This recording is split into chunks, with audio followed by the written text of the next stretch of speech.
Om Sahana Vavatu Sahano Punaktu Sahaviryam Karavavahe Tejasvinavadidamastu Ma Vidvishavahe. Om Shanti Shanti Shanti. Hari Om. Is it your negative thoughts or emotions that get you down? Or maybe it is a combination of both. Too often we allow our negative thoughts and or emotions to pull us into a low space. However, there is a fantastic cure for this phenomenon that comes to us from ancient India. And this is the tradition of chanting mantras, sacred Sanskrit sound vibrations that calm and heal a mind that is running astray, which usually then leads us into a downward spiral into negative emotions. So from negative thoughts into negative emotions. In today's episode, we will explore this amazing tool of chanting mantras and how you need never worry again once you have, as friends, these beautiful sound vibrations that can soothe your soul, uplift your emotions, and pacify your troubled mind. Namaste and welcome to the Spiritual Wealth Podcast. I'm your host, Alexandra Savithri, Director of the American Reiki Academy and the Vedic Healing Center. I'm a Reiki Master, Vedic Healing Master, and Spiritual Life Coach who has practiced and taught spiritual self-development and healing for more than 30 years, led pilgrimages to India, and studied with blessed Indian gurus. In this show, we cover topics related to metaphysics, Reiki, Vedic healing, yoga, manifestation, spiritual growth, and feng shui, based upon my studies and work in these disciplines. The aim of this show is to help you awaken, develop, and tap into your spiritual power in order for you to manifest love, happiness, success, well-being, peace, and productivity, so you may blossom into the highest expression of you. Welcome to today's episode, which is entitled, Let's Talk Mantra Power. The other day, someone I know told me that she had learned a mantra, and I was thrilled. As many of you know, I have personally used mantras for many, many years now as a powerful technique to change circumstances in my life, starting first from within my own being. So my own thoughts and emotions, shifting those, and then as those shift, the circumstances shift around me and in my life. So I love when someone is attracted to this science of mantra chanting. When she told me she had learned a mantra, I asked her eagerly which mantra had she learned and where had she learned it. And then I cringed a little bit when she kind of stumbled over or garbled, you could say, the name of the mantra. It was just the name, not the actual chant. But what it indicated to me was that probably the entire mantra was also amiss. Now, this is not a judgment at all, because we all have to start like babies with these Sanskrit mantras, since they are in a language that is foreign to most non-Indians. If you grew up in India, you are accustomed to hearing Sanskrit chanted. But if you did not grow up in India or around any such tradition, then you would have to really kind of train your being to catch on to these sound vibrations, because they're very different from any language. And so I've taught people who are Spanish speaking, French speaking, Japanese speaking, Chinese speaking, Italian speaking, and each person has to really kind of master the sounds differently according to what their body is used to producing, what their mouth and their tongue are used to producing in the way of sounds. And therefore, when I asked her about the experience of learning and this mantra, and she really stumbled over the name, I thought, okay, that's not a great sign. I thought that inside. But I asked her, how is the mantra working in your life? And then she said, well, she really couldn't pronounce it. She didn't know the words. She hadn't memorized it. She was confused about the rhythm, and she wasn't really using it. She had only a YouTube recording to refer to. And I felt sad inside. So, as I've said in these episodes, these mantras are so dear to me because I know the effect that they can have in our lives. And thus, I want people to really benefit from them. So, nevertheless, it prompted this episode on mantras. Again, another episode on mantras. And I thought, let me just shed some more light on this science, and maybe it will be of help to somebody listening who is attracted to this incredible practice. So in order for a mantra to work, there are many factors involved. And since it is part of my mission to teach mantras and spread their incredible power to those who are attracted to them, I wanted to talk about mantra power today. And specifically, let's look at what makes a mantra. How do you get the power of the mantras? And how can we effectively apply them in our lives? Now, first, I thought, let's talk about what mantras are not. Often we hear mantras are affirmations, but I would say mantras are not affirmations, although we use them like an affirmation. Mantras are also not just some words that have been haphazardly strung together. Instead, they have been carefully put together.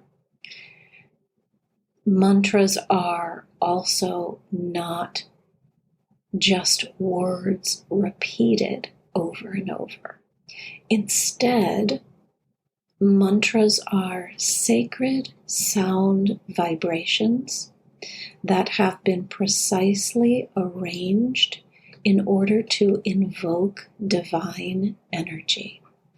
This energy gets awakened within us and all around us. In Sanskrit, we call this awakened energy Shakti. So what makes a mantra? A mantra was originally revealed to a sage who was deep in meditation. Thousands of years ago, these mantras originated, and they were then passed down through generations and lineages until they come to us, until they find you, the practitioner. So when a mantra finds you, it is indeed a great blessing.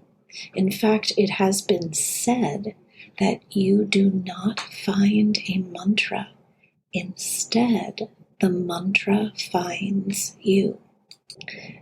In other words, when the time is right, you connect with this energy in the form of sound vibration, this energy called Shakti, this spiritual energy in the form of sound vibration. Then it is up to you to embrace what has reached out to you, the mantra, and take up the study and practice of it. This endeavor cannot be forced. Sometimes you hear a mantra, but you do not gravitate towards it until much later in life, perhaps, when it crosses your path again. I often tell people in class that there were mantras I heard years before I studied them. And as I understand it now, those mantras were having an effect in my energy field. It's like they were tapping on my shoulder and saying, we're here. When you're ready, we're here. And so part of me was waking up and hearing them and noticing them, but not yet stepping into the actual interaction with them. So when the mantra crosses your path again, perhaps you are then ready to embrace it at that time. Maybe not, maybe you hear it many, many times, but at some point you will be ready to embrace it, to work with it, and then to benefit from its special power. So, power. How do you actually get the power of the mantras? Usually, to really obtain the power of the mantra, you do not simply read about it and practice it or listen to YouTube recordings. Rather, you would enter into a deep and beautiful relationship with the mantra in which it touches you in profound ways. So this is most possible after you have been initiated into the mantra. Before that, although you may practice it and you may chant it, while the mantra may be effective with you, its full power remains concealed until your teacher sparks its energy in your energy field.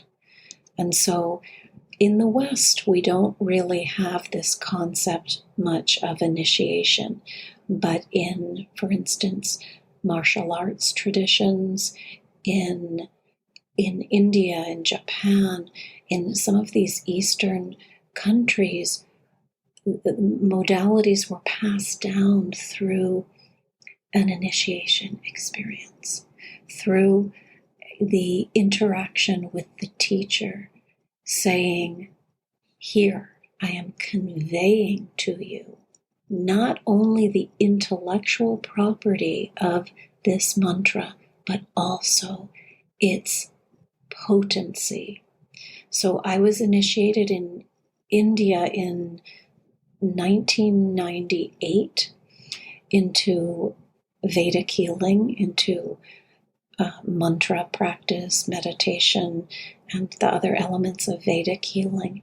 And the effects of that initiation have guided me into deep states with my spiritual work and into lovely, tangible, amazing results in my life. So while listening to a mantra may spark your interest, if you really wish to get the full benefit of mantra work, I would advise you to ask inside that you may be led to the right teacher. Now, how can we effectively apply mantras in our lives? There are several ways and layers of working with mantras. Everybody thinks a mantra is just to be chanted, but actually, mantras can be chanted, they can be meditated upon, they can be sung, they can be written. Even within the chanting, there are many layers where the mantra is working. For instance, one example is the mantra does not only have to be verbally intoned, it can also be done inside the being, in silence. And this is just one example.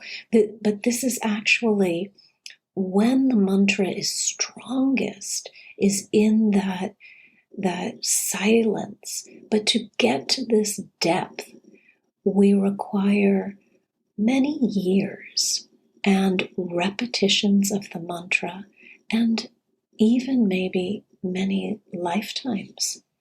We don't really know, and we are not told these details. We are not made aware of them. We must only experience and learn the details for ourselves. It's a very intimate and private experience of chanting mantras. So we learn by embracing the practice and then going within.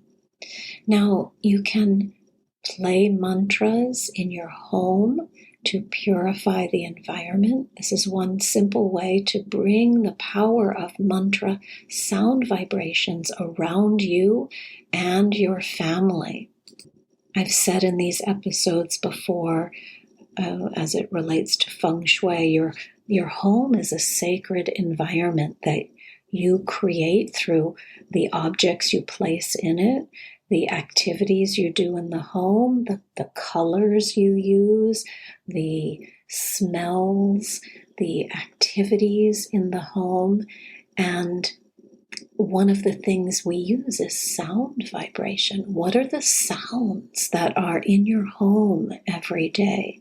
You know, in Vedic healing, we use bells. We ring a bell at the altar for different things that we're doing. The sound of the bells radiates through the home. It's a very beautiful, gentle sound. Animals we have seen, all of us have seen how amazingly tuned in they are to sound, how sensitive they are, their sense of hearing. I have had the great privilege of caring for and loving some feral cats, wild cats, this lifetime. And because they lived in the backyard, I had to call them for dinner. Well, I didn't have to, but I decided I would. And instead of just putting the food out. So as we developed a relationship, I would alert them for dinner with bells. And I have a collection of beautiful bells from India. I actually have hundreds of bells, different bells, antique bells. So I had a specific strand of bells that hung on the glass door to the outside. And I would ring that strand when it was lunch or dinner time or breakfast time for the cats, the feral cats. And I always marveled that I could ring any other bell in my home and the cats would not be seen. They would be lying around in the grass. But when I touched that specific strand of bells, they were so tuned in to that frequency. Those were their bells, and they came running for their food. So I tell that just as a story to make you think about maybe the sounds that are available in your home and the way you can tune into subtle energies through sound vibration, through the ringing of a bell, through the saying of a prayer, through the singing of a particular lullaby that you do every night, maybe for your child, and through the chanting of mantras that will wake up your home in the morning, that will bring light into the space, and that will help you, as I started this episode by saying, will help you with negative emotions, negative thought forms. This is one of the incredible aspects of mantras, is they calm a worried soul. They soothe the anxiety that we might have, or the fear, or the endless thoughts that go round and round that are sometimes not very advantageous for us. So this is one incredible benefit of mantra chanting. And to conclude this episode, I would like to say one more thing, and maybe it is perhaps the most important point about mantras. Mantras don't merely calm the mind and help you transmute stress or set up a positive force field at home, although all these things are important, and a positive force field within you as well. Yes, they do all of this, but why are these things so important?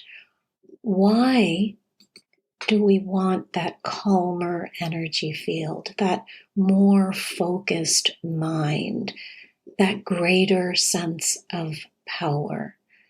This is also important because with this type of energy field available to us, we create better. We manifest better. And we are here as conscious creators on this planet. Now, by better, I mean at a higher level, at a level that is truly in alignment with who we are. Anyone can create, and we do it all of the time. Most people, in fact, go to jobs and create all day long, but many people say they find little meaning in what they are doing. Why would anyone want to spend hours, precious hours of the day, creating something that is not in alignment with our highest self-expression? Chanting mantras helps accelerate positive circumstances in our lives that are truly in alignment with who each of us is. Chanting mantras helps us become in tune with ourselves so that we can create at a higher level.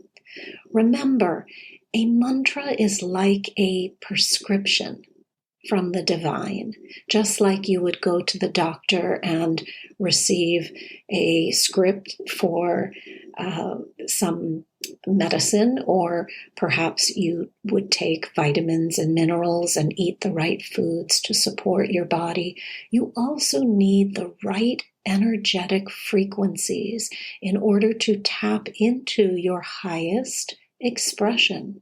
So you are not just going about life on autopilot, but truly living what you came here to do, and not waiting until later in life to say to yourself, what was the purpose of my specific life on this earth? Why was I put here? Mantras destroy barriers. They clear our paths. They help us consciously create more readily, more effortlessly, more easily. And here on this earth, I would say we need all of the mystical and divine assistance we can get. Because one day, when the body may be weak, when it's tired, or perhaps sick, our spirit will remain alive and will dwell inside of us, alive and well and vibrant. Why not work with amplifying this spiritual energy within now so that you will always be able to connect with it? A mantra can help you succeed. And as all of you know, this is one of my most favorite topics. So I'm not finished speaking about mantras, and I will look forward to sharing again in one of the upcoming episodes. I hope you enjoy these topics. Please write to me via the website and let me know what you would like to hear more about. I'm very happy to speak about all of these incredible tools that have helped me so much on my path. And if you would like to find out about how to use spiritual self-development and tap into an extraordinary wealth, a spiritual wealth that leads to real-world success and happiness, then please visit the website and contact me directly so I can be of assistance. You can join our email list and receive free weekly tips about spiritual self-development that will help you along your path. Om Asato Ma Satgamaya Tamaso Ma Jyotirgamaya Mrityurma Amritam Gamaya. Om Shanti Shanti Shanti. Hari Om. Om Sai Ram, Jai Guruji, Om Amriteshwariye Namaha. Hare Krishna, Om Namah Shivaya.